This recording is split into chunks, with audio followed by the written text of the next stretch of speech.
स्वर्ग प्राप्ती फळ होते याच्याशी संबंधित एक लीला मी तुम्हाला सांगते. एकदा श्रीकृष्ण भगवंताची जी द्वारका होती त्या द्वारकेमध्ये एक ब्राह्मण होता. त्या ब्राह्मणाला पहिला मुलगा झाला 12 वर्षाचा, गायब होऊन गेला. दुसरा मुलगा झाला 4 वर्षाचा, तोही गायब झाला. असे करून त्याचे 5 पोरं अदृश्य होऊन गेले. आणि जेव्हा त्याचे मुलं हरवले गेले तेव्हा तो द्वारकेमध्ये आला. श्रीकृष्ण भगवंताच्याच द्वारकेमध्ये तो राज्य करत होता आणि तो श्रीकृष्णाला नाना पद्धतीच्या शिवा देत होता. असा कसा हा राजा, ज्याला आपल्या प्रजेचं रक्षणच करता येत नाही, त्याला राजा म्हणून का फायदा? म्हणून तो नाना पद्धतीचं शिवागाडी करायचा. देवाला काहीही फरक पडत नाही, कारण की देवाला काय, मारिता पूजिता समान. परमेश्वराचा पूजा करा आणि परमेश्वराला महारा. किंवा परमेश्वर कसा आहे, परमेश्वराने स्वतःच म्हटलंय की मला मारिता पूजिता समान. तुम्ही माझी पूजा करा की नका करू, मला काहीही फरक पडत नाही. तुम्ही जे कर्म करून आले त्याचं फळ देणं परमेश्वराचं कर्तव्य. आणि म्हणूनच देवाने काहीच लक्ष दिलं नाही. देवाने लक्ष देण्याचं कारण का नाही? कारण की तुमचं आर्जकत्व जर तसं असेल मग परमेश्वर का करणार?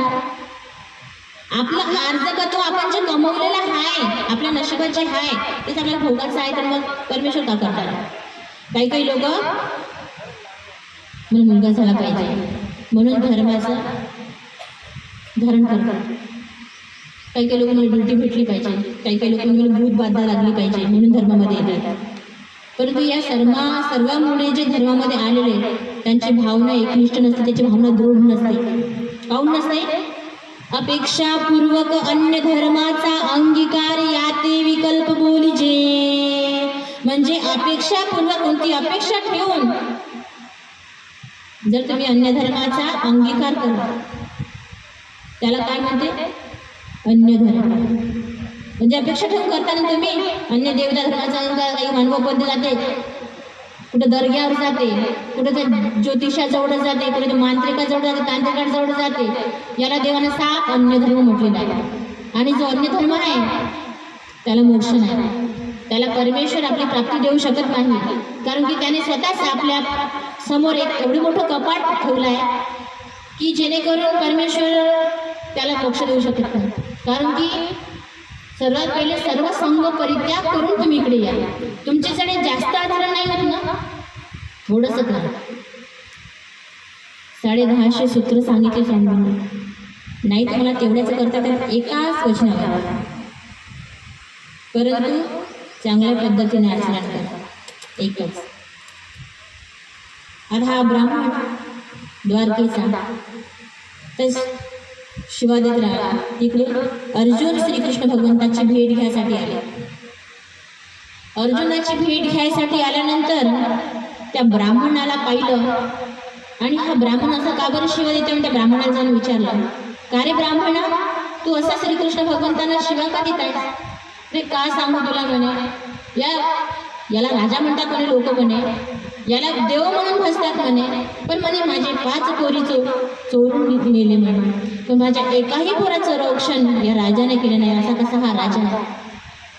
आणि त्याच्यामुळे म्हणे अर्जुन म्हणे, ठीक आहे म्हणे, आता जर तुझी पत्नी गर्भवती राहिली मला सांग, मी तुझ्या पोराचं नक्की रक्षण करणार.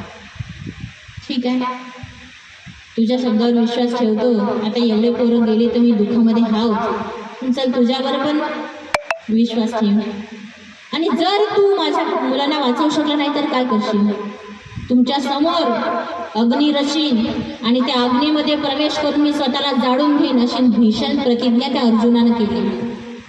आपल्याला या धर्म समजून घ्यायचा आहे म्हणून मला हे सांगावं लागत आहे. कधी कधी आपल्या विषयाच्या बाहेर जाऊन पण ज्ञान प्रतिपादन करावं लागते.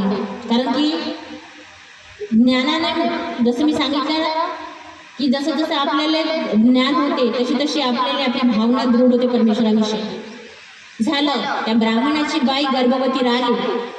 आता प्रसवाचा टाईम आला. अर्जुनाला सांगत आला कारण की अर्जुनाने म्हटलंच होतं ना, जोपर्यंत तुझ्या बायकोची डिलिव्हरी होत नाही तोपर्यंत मी द्वारकेतून कुठेही जाणार नाही. ठीक आहे. डिलिव्हरीचा पिरियड आला.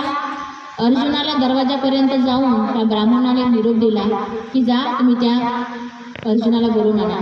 सेवक गेले, अर्जुनाला बोलून आणले आणि अर्जुनाला म्हटलं त्या ब्राह्मणाने की आता माझ्या बायकोचा डिलिव्हरीचा पिरियड आला आहे, तू म्हटलं होतं ना माझ्या मुलाचं रक्षण करते म्हणून, चला तर कर. मग अर्जुन आला, त्याने एक बाण विंदला. असा बाण विंदला आपल्या मंत्राने की त्या झोपडीच्या भोवताल मुंगी सुद्धा शिरणार नाही एवढी सुद्धा जागा त्याने ठेवली नव्हती. कारण की पहिलेचे जे मंत्र होते, कारण की त्यांना धनुर्विद्येमध्ये अर्जुन पारंगत होता, तर मग त्याने असा पिंजरा तयार केला त्या झोपडीच्या भोवताल की मुंगी सुद्धा तिथून शिरणार नाही. चला इकडे लेकराचा आवाज आला. आवाज